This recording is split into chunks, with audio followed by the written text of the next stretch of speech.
107 years ago this week, Henry Ford of the Ford Motor Company installs the first moving assembly line for automobile mass production and completely revolutionizes the car industry.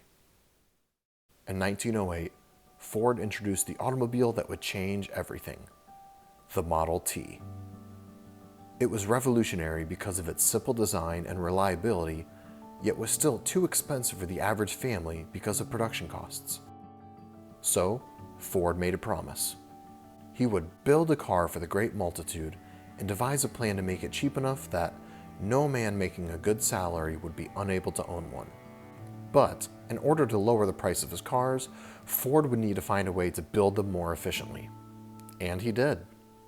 In under 2 years, production increased by 194%, with a cost reduction of over 25%. But how was he able to do this?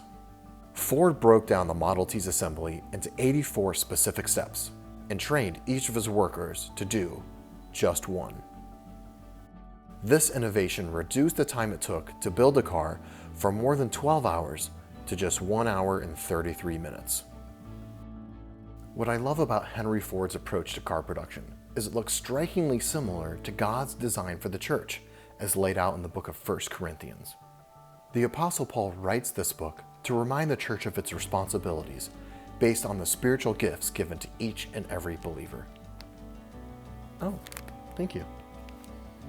He writes, "A body isn't just a single part blown up into something huge. It's all the different but similar parts arranged and functioning together."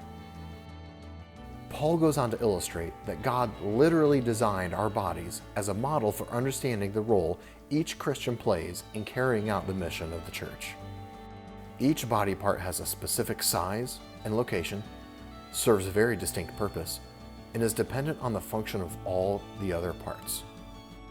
Just like the church. There's a reason why some have the gift of knowledge, while others are better suited for administrative roles, acts of faith, or giving messages of wisdom. God has carefully placed each part of the body right where He wanted it. Like Henry Ford's vision, when each Christian embraces their gift and does their part for the mission of the church, we are more efficient in helping the great multitude find Jesus and live like Him.